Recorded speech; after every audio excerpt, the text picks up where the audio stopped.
welcome, and on this particular occasion, willkommen, without descending into cabaret pastiche. It's a double language hello because the guest on the big interview with Graham Hunter this week is Jurgen Klopp.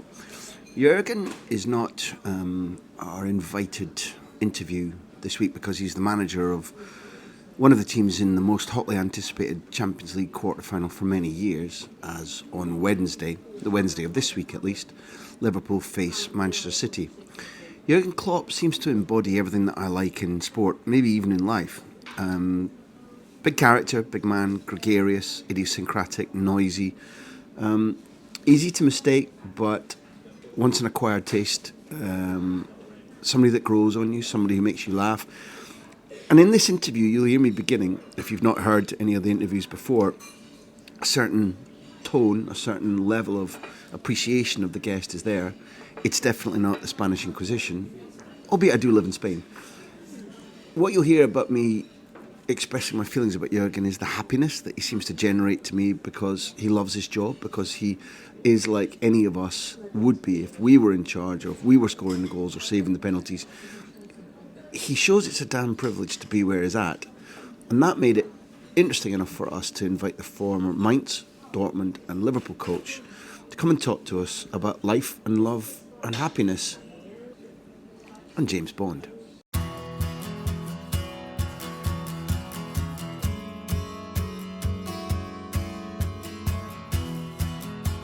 Jurgen, the listeners to our big interview series will be used to me going on and on and on and speaking from the heart, but you're not. So what I would say is one of the things that I really like about you, I live in Barcelona. I live in Barcelona because the quality of football in Spain is brilliant. I live in Barcelona because I have a passion for what I see on the football pitch. And people there from Cruyff through Xavi, Guardiola, Messi, Sergio Ramos, whatever, have changed my life. Not my career, they've changed my life.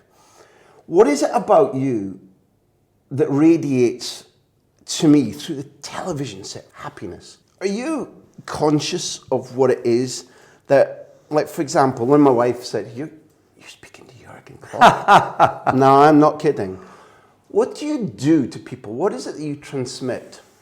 I have no clue, to be honest. I love this game. I love it since I started thinking, so probably a few years ago, and that's the only thing I know about it. And it's for me the best game in the world. That's true. I was I told this a few times, but I was a much better tennis player when I was a kid. It was never an option. It was never an option for me to try to go this way. It was always clear it will be football. I love joining my passion with other people. First of all, with my teammates. I loved it. In my first club, in the village where I'm coming from, I was by far the best player in the team. That's how it is. That's the only reason why I could become a professional football player, if only a second division player. But it's pretty rare in my area, so it was clear. But I learned so early that it's not important if you are the best. You cannot do what you do without the others. So it taught me pretty much everything for life.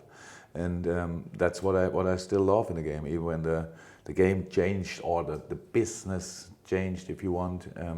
So the basis always stayed the same, and I really love that. So a good football game is the best movie I could watch, to be honest. And I saw a few, and hopefully I will see a few, and that's a big blessing, to be honest. It's really I love what I do, and so that makes it then easy, because I am like I am, that obviously everybody can see it, that I love it.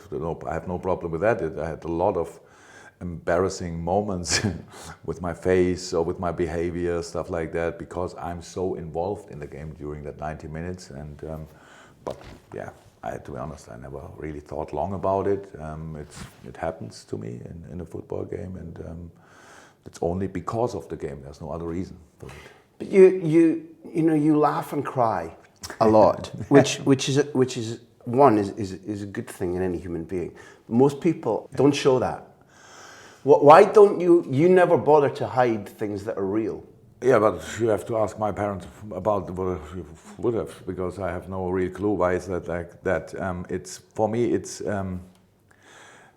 I make a lot of commercials in Germany, stuff like that, and the more and more, it's easy for me to do this. It's kind of acting, but I'm not an actor. I cannot act. I can exactly have one role, and that's Jurgen Klopp. So they all need to adapt to this role. So take it or leave it. So if you want me to do something really different, then we are lost immediately. So I cannot act, and I never tried.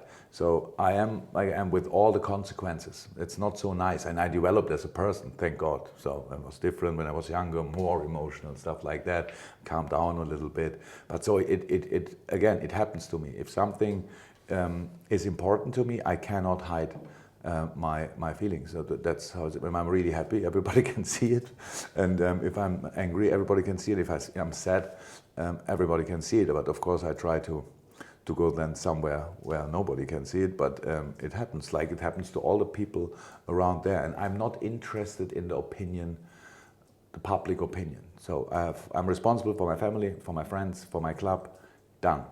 I care what they think, and it's important to me, but the rest around, I have no influence, and so I'm not interested. So if they think, what an idiot, look how he's doing here, how he's doing that, and stuff like that, I'm not interested. And so I can be in that moment, like I am, and that's all. So, how I said, a lot of people maybe say it's not so cool, and a few people obviously say they like it, but you know what I mean? It's not what society seems to be telling us. Society seems to tell us, to influence us, to push us, and I think you need to be quite strong or robust or convinced to push back. Say you said there's an embarrassing moment, something you've done in any part of your life. I feel a bit. You look around, you go, do you ever have the doubts about maybe I'm wrong with the? Yeah. Or with the things I did, I know when I was wrong. Of course, so it's not that I don't reflect and say, oh my God, the situation in Naples years ago. When it looked like I will bite the fourth official in his face, so that's just nothing I'm proud of. But I think, well, it happened. I know it's not okay, but I knew in a second later it will never happen again exactly the same to me. So you learn from your mistake. That's what life is. But do I think longer about it? No, because it happens. That's what I mean. It never attacks the internal. No. I am me. Look, I had a big opportunity, and I was really lucky that I met early in my career as a manager, when I became kind of famous in Germany. I met Pelé and Franz Beckenbauer and worked together with them around the World Cup 2006. And for me, my two big heroes of when I've grown up, my father always said, whatever they say in the future, Pelé is the best player in the world. So and it will be like this for the end of the world, until the end of the world. So, and I met these two people, and they were completely cool, nice, friendly, thankful for their life, stuff like that, settled, everything. And we only think, okay, the two biggest in the world, for me, greatest in the world, are like they are. So, good, I don't have to change. Not because you can make mistakes, you can judge things wrong, as long as you have it's always in a legal area, if you want. If you don't use your elbows and stuff like that, you can make mistakes. That's how it is. And I always accepted my mistakes. I didn't want to do them again, but when I made them, then it was clear. I have to apologize, I have to do this or that, I have to pay a fine. In Germany, I'm still pay the highest fines ever, and I'm already away since 2.5 years. And so then you have to pay for it. That's how it is. And but I don't change really. It's only because it was not in a bad sense. It was not that I wanted to do something. It was not a plan. It happened. So, and then as long as you can apologize and the other person says, yeah, all okay, I know, special situation, stuff like that, yeah, then you carry on, and that's exactly how I did in my life so far. And I want to be a nice person, to be honest. That's something. I'm Christian, so I want to. If I come in the room and the mood is not that good, then I expect from myself that the mood is better when I come in. That's how it is. Because why should the mood be worse when I come in? That's how it is. So we try to keep people up, stuff like that, to help them to solve problems. That's that's how I am as a person. You're talking beyond your players now. You're Course, talking it's in about Jurgen life, Klopp's life. About Yeah. life. That's how it is. My family, my friends, people I don't know. So tonight we have, I think I have a question answer thing at Anfield, and if the people cannot enjoy that, at the end, but then it makes no sense why we met then. So it's not that I go there and I have no clue what they will ask, I have no clue what I will answer. It's only about, helping to have the people to have a kind of a good time. I think that's a big part of life. Make the place you are in that moment a little bit better. That's the job to do. Is that draining or nourishing? I don't understand. When you give a lot of your personality, for the majority of people, you're giving something from the inner reactor, from the core. Because I know with you, or I'm trusting with you, but I'm saying I know, it's not fake. It's all real. Yeah. So if you're giving something real all the time, but I get back most people much, find, okay, there's my question. I get back so much, that's unbelievable. So I have so many, how I said, so many good friends.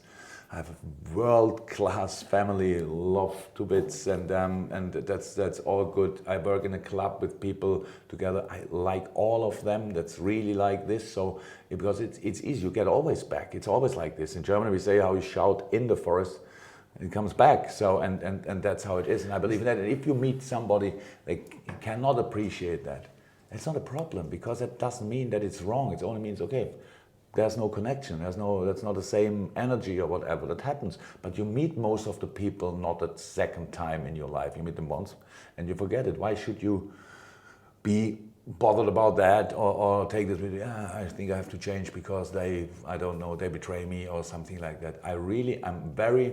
People told me I'm very naive and belongs to people. I trust first before I realize maybe it was not okay or whatever. That's how it is. But because for me, I learned you can trust most of the people. That's how it is.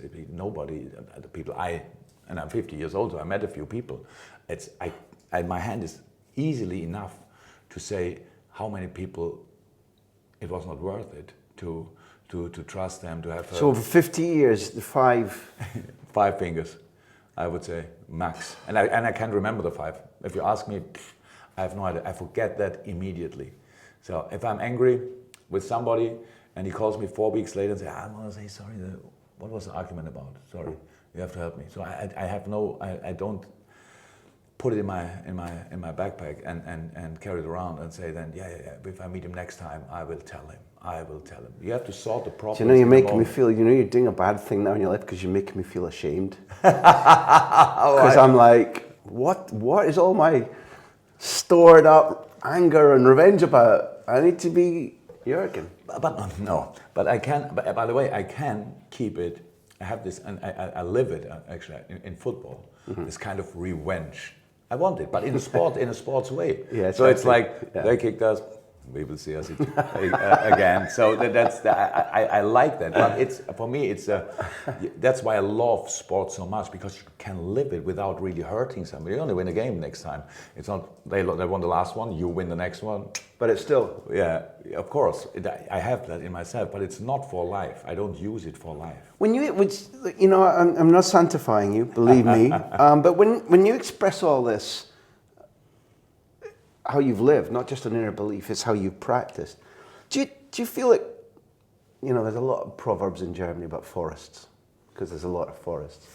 But if you're throwing that out to life, do you think life is throwing that back to you with I would Mainz say and Dortmund? in my specific case, it threw back much more than I could ever shout in. So what I do outside, if I'm nice to people and they think when I leave, what a nice lad. So that I don't realize that. It's not that they call me afterwards because they don't have my number, thank God, otherwise. So they don't email me, thank God. So they don't write letters. Sometimes it happens, of course, but it's not like that. So it's not for getting something back. It's only for doing it. So I enjoy it by myself, having a good time. 1 hour. 1 hour good time, great. You can do the job, or you can do the job as much as you like. If you want, if you can love what you do, that's always our own decision, not for everybody. But in my life, in dealing and working in football, that's not a real world. actually. It's kind of only because the interest of people, we are so important. Yes, in a few parts we are kind of an example for the rest of life. If you want making decisions, everybody's discussing your decisions. I think that for a lot of people that would be quite difficult. Leading a big company, you make a decision and until everybody got aware of it, it needs a year and nobody knows exactly who made the decision. In my case, if I make the wrong lineup, immediately everybody says he has no clue and stuff like that. And you need to, maybe it's interesting from outside to think about how can they deal with it. But at the end, it's all about putting the pressure on yourself. Try to give your best, give your 100%. If you give your 100%, who could criticize you? They can say you are not smart enough, then they sack you one day. When that's okay, then somebody else gives you a job or not. We will see that. But that's how football is not. The football is not a real world. It's only because the interest of people. If people stop being interested, yeah, we go for something else. That's how it is. It's only because of this, and I know that, and so we have to do a few things like giving interviews and stuff like that. I never would ask somebody, "Can I give you an interview, please?" Only to tell the world what's in my mind, because I'm really not. I have nothing to say actually, but I'm not interested in telling the world what I think about different things. If you ask me, I give you an answer, but it's not that I get up in the morning and think today. I write a paper and, I don't know, put it on Facebook, Twitter, whatever. I never will understand that this kind of social media. No, but this communication, I hope what we're doing right now, certainly from the receiving end, this is a good part of sport. This is a good part of football because, you know, you not only are you telling interesting things about a guy who's a leader or a winner or just a good figure in sport, but you're using your power of communication for good, which you've been given, so you should use it. Yeah, absolutely. No, should. Yes, I use it constantly. I talk the whole day. So to my players, to everybody here, I'm constantly in conversations. So that's normal, and I like it. I know about my job. I'm responsible for a lot of people here. So for their good, if you want. If we are successful, then they are more happy. Then I don't know. We raise wages or whatever, all that stuff because we are very successful. That's a big responsibility. But it only works when you really put all in you have, and that's exactly what I do. From the first minute of a day until I go to sleep, and that's why I expect from other people as well. It's not that I walk around and give only hugs constantly. No, we have I think our work ethic. I noticed that when you came in. Actually, there was there was nothing. No, there was no big hug. Okay, we don't know each other when we leave. Yeah, but maybe, listen, maybe after. Okay. Yeah, it's not for free. You have to do something for it. And underneath the Shankly statue, I'm not asking you to talk about Shankly the coach. We can. He made people happy. Yeah. You know, I see just a little link down the years, because what I feel is when you make people happy, you're much happier. But that Shankly phrase, he made people happy, and what you said about the quality of football that you wanted to show, the excitement, the passion, you're a romantic. Yeah. Unashamedly so. Yeah, no, that's... And the way in which you talked about, there might be a day when football's values are so changed or people fall out of love with football, then we'll have to go and do something else. So this ability you have to make the fans happy, the players happy, your staff happy around you, that's a very great power, not a responsibility. It's a great motor for you to keep on doing what you're doing.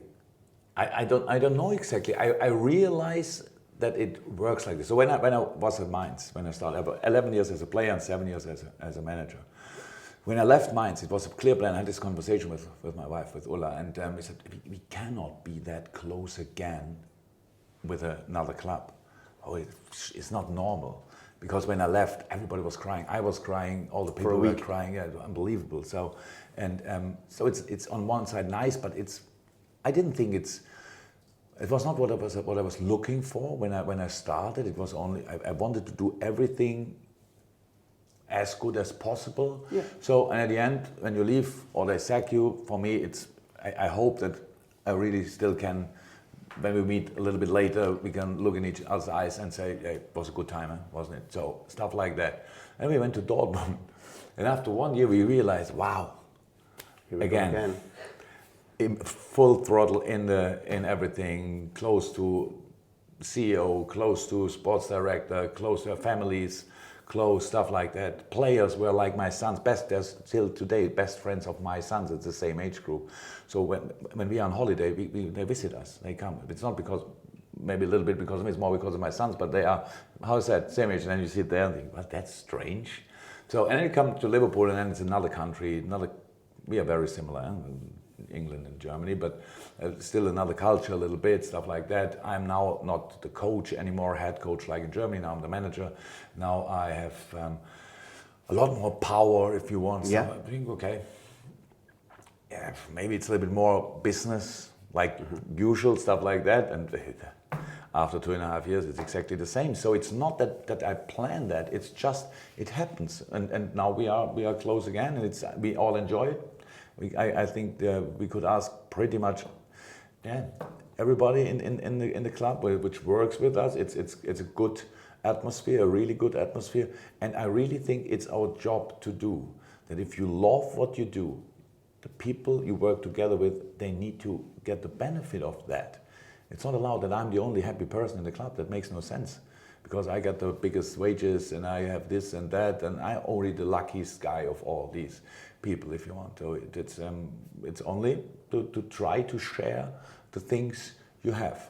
That's my understanding of life. You fall in love, I think, with outsiders a little bit. I watched you talking about Rosie Mittermeier and Steffi Graf and Schumacher, and the impact of Becker winning Wimbledon age 17, and that connection you made with him. 85. Yeah. I suppose you lived every point. Yeah. I played tennis in the same moment. So we had little television these times. They were quite different. Yeah? Listen, I'm older than you, I remember. We had one there, we were watching, and then, okay, service, and try to play the same point again with a friend of mine. That was a crazy time. But it inspires. Yeah. And does it tell you that the horizons are nearer? If he can, I can. No, or if they can. I never thought that I can be as good as him. It was not my plan. I loved what he did. I only wanted to do the same thing as good as I can. I never thought I could have been Boris Becker and Wimbledon. No chance. I mean, in your career, in your life, there was never a moment where you see people doing outside things. I'm inspired by Rocky Balboa. 100. I'm inspired by Rocky Balboa. One of my best meetings, I thought, was with Dortmund before we played the game against Bayern Munich, and I spoke about Rocky for Ivan Drago. So of course Bayern was Ivan Drago, having everything, all technology, and we are Rocky Balboa in Siberia with all these old-fashioned tools and stuff like that. The gym, which was not a gym, it was a stable and stuff like that. And after 3-4 minutes, I was really on fire, and I look really in dead eyes, and I said, "Okay, stop. Who knows Rocky?" And only 2 players showed up because all the rest was too young. I said, okay, we have to start again. So, but I'm inspired by Rocky, 100%. I'm inspired by, maybe you don't know that, but it's Winnetou in Old Shatterhand. It's kind of Karl May thing in Germany. So a big Indian chief, and it was actually a German guy who came there as in the wild west. So kind of that. They were always fighting constantly, always for good. I'm inspired I'm inspired by Robin Hood. I read 500 in my youth, I don't know, thousands of books because I loved the stories. So, and I'm inspired by all of that, of course. And then Boris Becker wins in my age group. I was exactly the same age he wins Wimbledon. It's possible. Something special is possible for me, but Wimbledon never have been possible. Even when I was good as a kid, no chance. I knew that. So that's not a problem. I loved football, and I knew I never can be Lothar Matthäus or something like that. There was no chance, but I loved it still. So I wanted to do it as good as I can do it. My target as a manager is to be the best manager I can be. Not to be the best manager of the world. I have no clue how that works. But the only thing I can do is to be the best manager I can be. And that was always my target. And there's inspiration everywhere. In medicine, everywhere. People have no clue when they were young that they can be a heart or a brain surgeon at the end and do things like that. You grow in a role like that. And so I grew in my role. So that's how it is. I had 15 years ago, no idea that it could be possible that I could be the manager of a club like Liverpool. And I was already a manager 15 years ago, but it was not my plan. I didn't think at the end, I go to England and then I show them how the Germans, or how I do that stuff. It only happened to me because I was always busy. I was always ambitious. I always wanted to do the next step. I always thought in different ways. But even that happened. I didn't wake up in the morning, today I need to have an idea how we can improve the team. So I never thought about it. It was because I thought a whole day about it. Well, there came an idea, let's go to make a team building camp in Sweden with nothing to eat and nothing to drink and all these things. That's not that I planned in the long term. It only think, okay, that might be a good idea. That sounds funny. Let's organize it. And we did it. And each player who was there with me in Sweden could write a book today after, what's now, 14 years. They could write a book about that week. I could write a book. It didn't go exactly as planned, did it? No, of course not. That's how it is. The weather came. That's all the things. And mosquitoes and no food. Yeah, and the weather was the main issue because it was raining constantly until it didn't rain, and then the mosquitoes came immediately. I was not sure what was better. That was the first time I listened to you speaking in English. And as well as that training camp, which I was quite glad I wasn't on, the name James Bond came up for the first time I listened to you. Yeah. And I've heard you talking about him again and again, and he seems to represent something for you. That I don't know, that's caught your interest. Yeah, he's a good-looking. He was in all the different. Roger Moore, Pierce Brosnan. I don't know all of Connery. them. Yeah, please. Sean Connery. You're talking sorry. to Scott. Sorry, of course, Yes. Sean Connery, the best probably. And but now we have a big Liverpool fan as the actual. So he has to be the best, right? Yeah, of course he is. So a fantastic James Bond, the role, a fantastic guy. Everybody likes James Bond. Okay, he has his own rules, but that's because 007 is allowed to kill. All of the rest of us is not allowed to kill. So it's normal. But he brings order to a bad world. yeah, I know. To be honest, I don't believe in killing people, but in these movies, it's like I've heard it's not really allowed. Yeah, I've never believed it, Jurgen, but I'm kind of with you on that. Yeah, one. but it was not a really good person involved in his when he shot. But because he's allowed to do it Yeah. morally, Yeah. it's kind of okay. Yeah. And he's only killing bad guys. It's fiction, so it's okay. And he was always ready to sacrifice himself. Very important things. Before everything else, he was ready to sacrifice himself. So that's something what I like. It's noble. That's how I understand the father role in a family. So if you want, so I would do that. I hope I would do it in an extreme situation. So that's how that's romantic. That's how it should be. Yeah. So show balls in a situation like that if you have the opportunity to do it. And James Bond obviously shows balls. He had big balls. Yes. He had big balls. You could see them in some of the shots as well. No, you could. You could. Not in Germany, They cut them out? No, yeah. No, I don't think so. No balls in Germany. And maybe serve them up with a sauce. Maybe. I don't want to talk about Manchester City or this season's Champions League because you'll be tired of that by the time the two ties are over. But in your best Champions League season, I wonder what moments like the change you made against Malaga and Signal Iduna, where you put the guys forward and it's against the odds. It's big against the odds. You shouldn't be losing, probably, against Malaga. You come up with something and it comes off. I want to know about that moment and your feelings and then the dressing room afterwards. Because the Champions League for me isn't only about winning or losing. It's about stories, it's about drama, it's about mistakes, it's about heroism. It's the most glorious competition I've ever seen. You can keep the World Cup or the Olympics or Wimbledon. The Champions League to me, and every top manager, and you'll say it, every top player winning the league is every 38 weeks. Okay, you can keep that. Winning that big trophy is just a thing, man. So you come closer than, I don't really want to talk about Wembley. I want to talk about the glory of that run. We learned it. We played the year before in the Champions League. Dortmund was a very young team, and first we played European League, played outstanding football, but got out in the group stage. Mm-hmm. That's crazy. You don't write history with that, but for us it was not to understand. We created chances, like numbers of chances, was unbelievable, but didn't score. And the first chance the other team was goal. And it's international experience. Mm-hmm. In Germany, it's like you have to learn it. I never thought, what's that? We would score this chance, we would score with that chance in each game in the world if we play it again. It's not important if it's in Russia or USA. It happened, and so, but we didn't really understand it. But what we really learned, yes, we can beat them all, but we lost. That's only for us. So we stayed together and we went into the Champions League, and it happened exactly the same again. So out in group stage, but with football, we lost at Marseille, I think a game 3-1 or so, and there was a chance.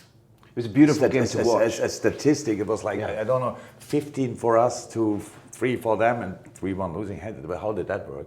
And so we had that again. But the only thing what we took for us, you know how it is, the world outside. I say, yeah, you are not ready, you are too young, you are this. The only information we took, we can do it. We come again. Yeah. If we come again, my friend, then we will. That will not happen again to us in this way. So, and that's how we played then. The 12-13 Champions League campaign. No pressure on us. Nobody in the club made pressure. It was still being champion twice. We could have done. I don't know. We could have gone out in the group stage with 0 goals and conceding 15, and it would have said, okay, we tried. So they were all really happy with what we did so far, but we really wanted to enjoy it, and enjoying football you can only if you get results at the end. You can enjoy your football, but at the end you only remember it when you get results, and that's what we did. So we played against Real Madrid, we had a good, the group phase was good, and then we had all the other games, and Malaga was of course a very special game, because how it always is in this world, in the moment when the draw came up, there were a lot of difficult other teams. And Malaga and Dortmund, where we were not experienced. Malaga was Malaga with Barcelona, Bayern, Real Madrid and all that stuff. So I don't know which was the other team. So you always need a little bit of luck. We didn't have luck, but it was not the hardest draw, I would say. And we played there, and we were much better. We were much better, but it was a 0-0. 0-0 in the Rosaleda, yeah.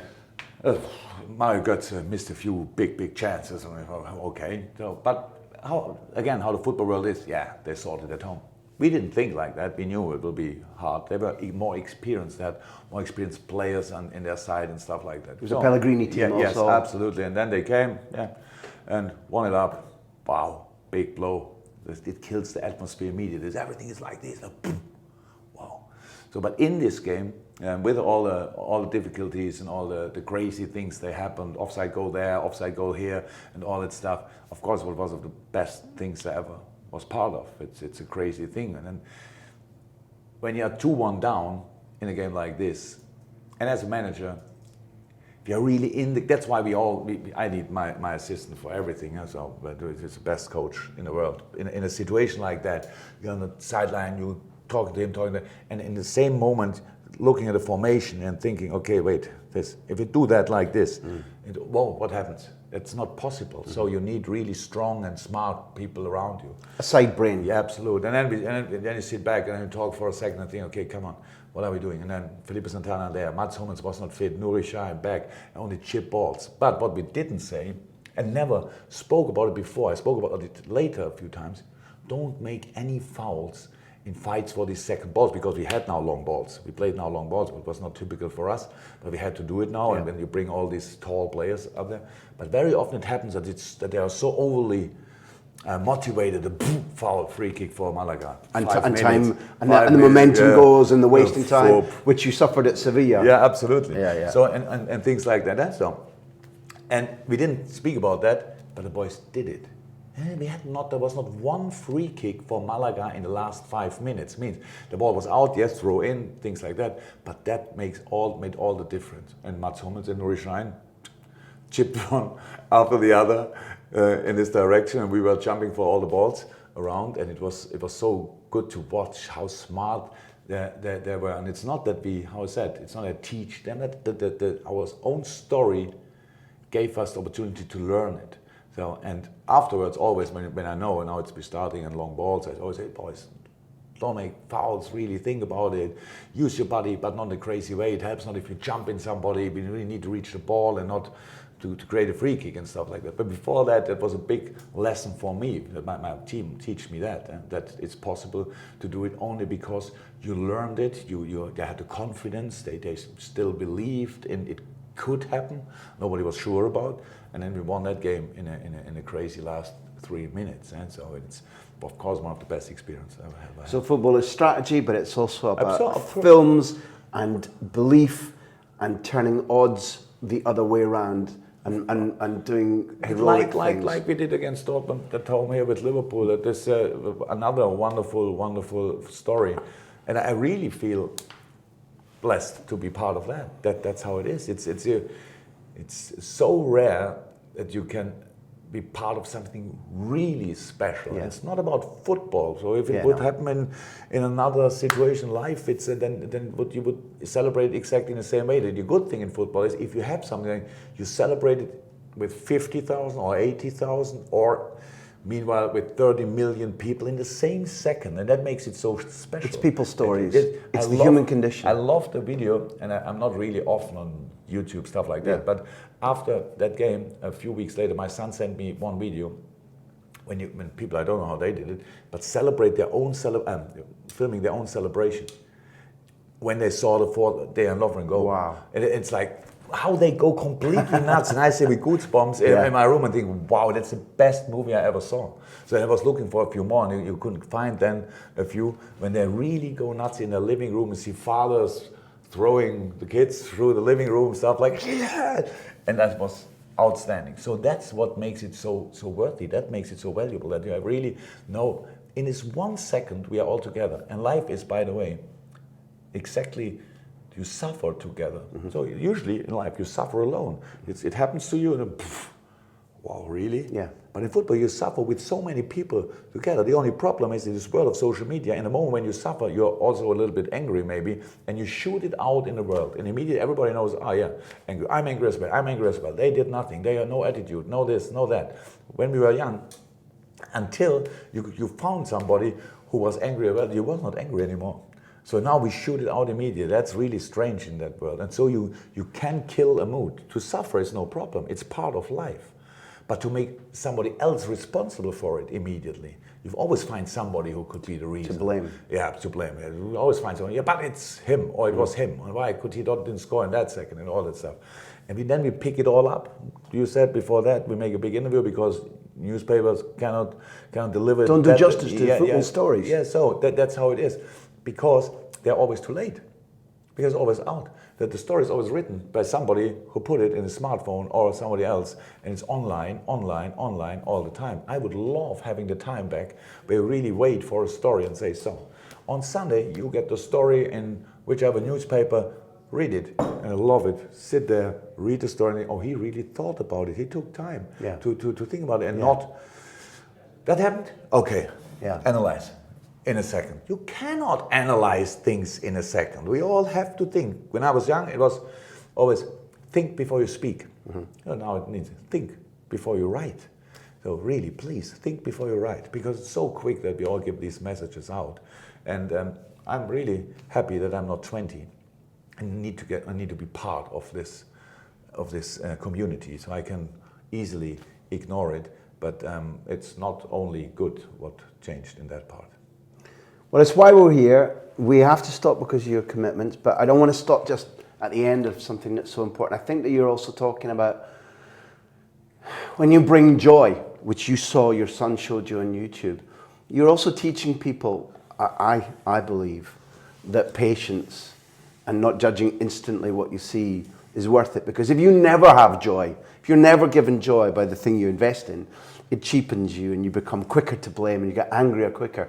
But if you bring joy, which isn't always a trophy, quality of play, beauty of play, in your case, Salah's goal, Firmino's set-up play, improving Andy Robertson, making the Kop sing at the top of their lungs.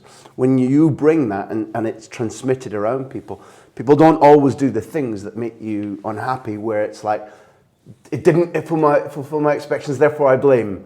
So you're involved in the process of changing that cycle. That's a true thing. The 20-year-olds who experience something that they've never experienced before, including the Rocky films, thanks to you, you're educating. The best advice in life is always your own life, because that's the thing you know most about. So, and if I would have been judged with 16 the last time, no chance. If I would judged with 17, 18, 19, 20, always the last time, it's like, not good enough for this, not good enough for that. So I'm a big believer in second chance, third chance for somebody. That's because I had much more. Yeah, I had I was lucky enough to had always people thought, no, wait, here we come. That will work at the end. And so I really can wait. I'm a really patient person. Maybe it doesn't look like that, but I'm really patient. I see something and then I can put you in the corner for a while, cool down, yeah, time will tell you and will show you, and then come on, let's try again. I really believe in that. So, and that's a very important thing, and I only believe in that because I had it. I had these situations in my life. So, and I know it can work. So, and now in a world where you make one mistake and they kill you, and you think, wow, if they would do this with you in that situation, what would that mean to you? And what? And the excuse is always, yeah, but I earn so much money, they do this and that. That has nothing to do with that. They're still human beings. And as a human being, we have to treat each other like we want to be treated by ourselves. That's how it is. That's not only a Christian rule, that's a normal rule. Yeah. So, and that's it. And so, and I am like this. So if you make a mistake, yes, it's not cool. Especially if it's a decisive goal. So I'm not thinking, well done, I don't mind. It's okay. Come on, my friend. But I'm never angry in a way that was the first chance, but it was the last chance immediately as well. So if somebody cannot use his chance, it's my fault because I brought him in the wrong moment.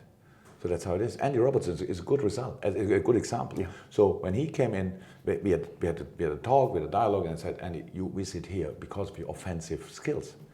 Quick, good footballer, good crosses, all that stuff. But you have to work on your defensive skills. So that's how it is. So that's the reason why there were not 500 clubs out there and were asking for Andy Robertson.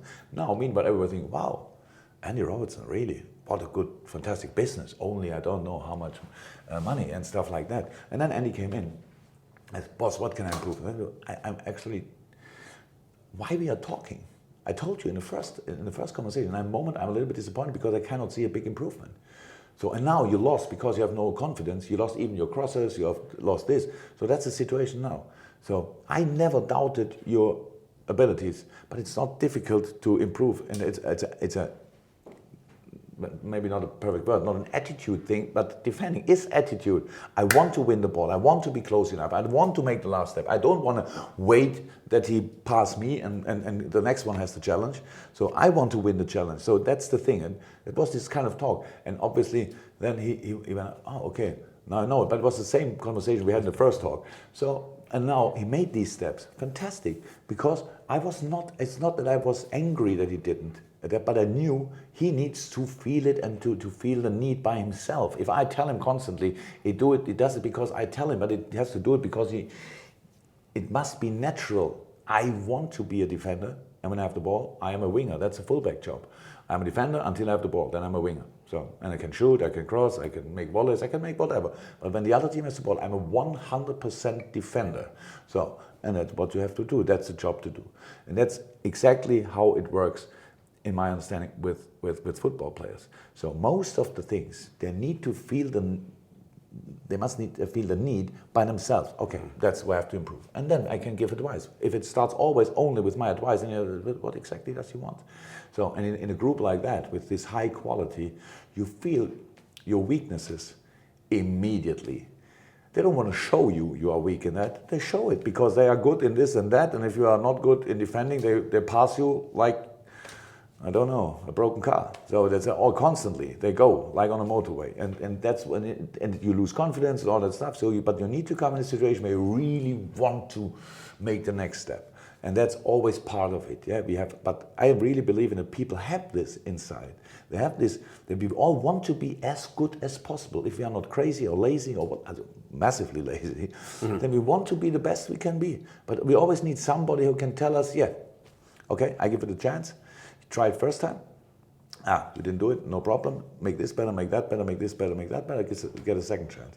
So because you can, where I have a natural skill for, what I realized in my life now since I am a boss. I'm a leader, but I never learned it. I only didn't change from when I was not a leader to a leader. I didn't change my thoughts too much because I always handled people like I wanted to be treated. That's how it is. And a lot of leaders can do that. They forget it immediately. In a moment when they leave the office where everybody's sitting and go to the other office where they sit alone, and they come back and they have no clue anymore how it felt when they were in this office. And that's a problem. But I never forgot it, how I felt in the office with 50 people around me and very average skilled in most of the things I had to do. But now I'm in a business where I know what I have to do about it, football. So I can be confident and patient. In terms of treating people as you want to be treated, I must treat you as you want to be treated, which is to let you go with deep regret. I don't want the finish to be abrupt. This is not another question. You've just explained about teach to treat, and you're a man who makes people believe. So I want to close by saying, although I come into a situation admiring somebody, because we don't pick people who are famous or successful, only people we admire, that quotient has gone up over the last 40 minutes, and I'm not joking or giving you praise or flannel. But I think both of us have seen why it is you're a leader, but also I think you're a good teacher, and I think you teach good values. So the big interview is massively better for having talked with you. It's still a privilege for us and for our listeners. So thank you. So thank you very much indeed. I enjoyed it. A genuine pleasure. Thank you very much.